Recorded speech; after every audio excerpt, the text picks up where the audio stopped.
My name is Naomi Reyes. I'm 34. The overhead lights in the unfinished east wing of Ridgemont Medical Center buzzed faintly above me as I crossed the concrete floor in a hard hat and steel-toed boots, a rolled set of blueprints tucked under one arm. It was a Thursday afternoon, one of 100 nearly identical Thursdays I'd worked since the divorce. Site walkthroughs, punch lists, contractor calls, the quiet satisfaction of a job that asked nothing of me except precision. I'd rebuilt my whole life in the 14 months since Preston and I signed the papers. Most days, I didn't even think about him at all, until I rounded the corner past the half-finished nurse's station and saw her. Marguerite Cole was standing near the site trailer, clipboard in hand, arguing quietly with someone from the permits office. The moment she spotted me, her posture changed, spine straightening, chin lifting, that smile sliding across her face. The same smile she used to give me across Thanksgiving tables right before saying something designed to leave a mark. I hadn't seen her since the day I moved my drafting table out of the house on Larkspur Court. A year hadn't softened a single edge of her. "Naomi," she said, drawing the name out like she was tasting it. "Still swinging a hammer, are we?" "I'm the project architect, Marguerite," I said, keeping my voice as level as I keep it with a difficult client. "I didn't realize Cole Construction had a crew on this build." "New name," she said, waving a hand. "Meridian Build Partners now. Preston rebranded after the divorce. Fresh start." She stepped closer, and I caught the same sharp floral perfume she'd worn the entire 15 years I'd known her. "But I have to say, running into you like this feels almost like fate. I've been wanting to tell you something." I didn't ask what. Marguerite never needed an invitation. "Leaving you was the best decision my son ever made," she said, pitched just loud enough for the two permit officers nearby to hear, just soft enough to pretend it was private. "He has a little boy now, with Sabrina." There it was, the thing she'd clearly been saving for a year, polished and rehearsed, delivered with the satisfaction of someone certain she was detonating something. I thought about Sabrina, the friend who'd stood beside me at my own wedding, whose calls had quietly stopped 6 months before my marriage ended, for reasons I hadn't understood until much later. I thought about what I was supposed to feel hearing this from a woman who'd never once bothered hiding how little she thought of me. What I actually felt standing there in a hard hat with a roll of blueprints under my arm was nothing close to what she expected. "Is that what you wanted me to feel bad about?" I said, not sharp, not loud, but something in it made her smile falter just slightly, like she'd expected tears and gotten a shrug instead. "I just think you should know what you lost," she pressed on, though her certainty had thinned in her voice.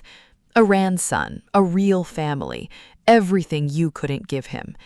I glanced past her toward the trailer, where a man in a reflective vest was flipping through a thick binder of inspection reports, and back at her face, at the satisfaction already curdling at the edges of it. "You should get back to your meeting," I said, stepping to pass her. That's when the trailer door opened. A man walked out, tall, in a city inspector's jacket over a button-down, the kind of unhurried authority that made even the site foreman straighten without seeming to notice he'd done it. He scanned the yard once, and his eyes found mine, something in his face softening in a way that had nothing to do with a construction site. "Naomi," he crossed the gravel in a few easy strides. Marguerite's head turned sharply. I watched recognition land on her, watched the color drain out of her face the way it does when someone realizes a familiar name belongs to a stranger in front of them. Marcus reached me first, his hand resting lightly at my elbow, the easy rhythm of two people who'd learned each other's spaces over the past 8 months. "Sorry I'm late," he said, glancing at his watch. "The county office ran long. Mrs. Cole." His tone shifted, polite but unmistakably formal, the kind of formal that comes from familiarity, not distance. "I didn't expect to see you out here." Marguerite's mouth opened and closed twice before anything came out. "Marcus, you know each other?" "We're engaged," I said simply, and watched the words land on her like a slow wave, watched her try to reconcile the picture she'd built of me, divorced, discarded, presumably alone, with the woman standing in front of her. But that wasn't what drained her face of the last of its color. That came a few seconds later, when Marcus turned to me, almost as an afterthought. I meant to call you before you got out here. The audit on Meridian came back this morning, counties pulling their permits pending review. I felt Marguerite go rigid beside me before I fully understood what he meant. Meridian, she repeated, thin. You mean Preston's company? Marcus glanced at her, recalculating in real time, realizing the background noise he'd casually delivered had just become very personal to the woman standing 3 feet away. I oversee code compliance for the county on projects over a certain scale. We've had flags on several of Meridian's recent filings for months. This morning, we confirmed a pattern. Inspection reports submitted that don't match the actual site conditions. Client escrow drawn down faster than approved work justifies it. Preston's signature is on most of it. The site around us seemed to go quiet, though I knew it hadn't. I just couldn't hear much past Marguerite's breathing, sharp and uneven, the sound of a woman watching her son's life come apart, delivered by the same calm voice that had just told me a meeting ran long. That's not possible, she said, though there was no real conviction left in it. Preston's careful. He's always been careful.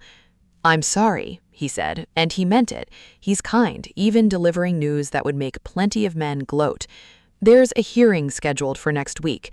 I'd expect he'll be hearing from his attorney by the day's out.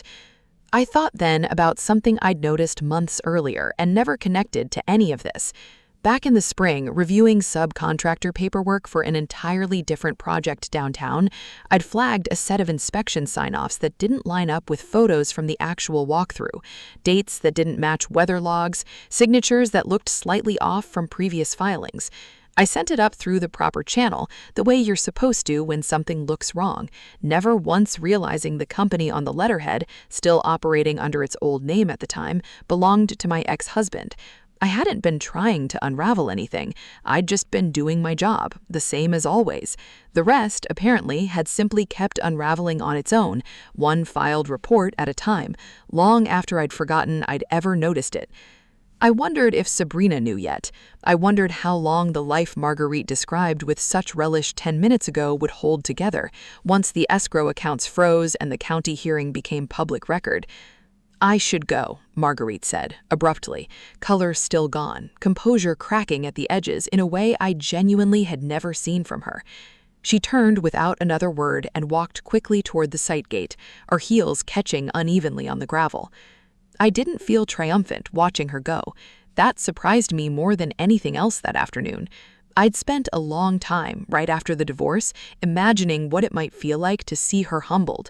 Now that it had actually happened, all I felt was a kind of settled quiet, the sense that I no longer needed anyone else's downfall to feel like I'd landed solidly. You okay? Marcus asked, turning to face me, his hand finding mine. I am, I said, and for the first time in a long while, I meant it completely. A year earlier, I'd stood in a courthouse hallway signing papers that ended a marriage I once thought would last my whole life, wondering in the quiet after whether I'd ever feel steady again. I hadn't expected the answer to arrive on a half-finished hospital floor, delivered by a woman who'd spent 15 years believing I was the disappointment in her son's story. But there it was, undeniable, standing right beside me in the shape of everything I'd rebuilt, without quite realizing I was building it. Marguerite wanted me to feel small that afternoon. Instead, I walked off that site with Marcus's hand in mine, lighter than I'd felt in years, understanding finally that the best kind of justice isn't the kind you plan. It's the kind that simply arrives on its own schedule while you kept doing your work and living your life without waiting around for anyone's permission to feel whole again. If this story meant something to you, if someone's ever tried to make you feel small for a life you didn't choose, I'd love to hear about it in the comments. I share stories like this every week, so if this one held you until the end, go ahead and subscribe and join me for the next.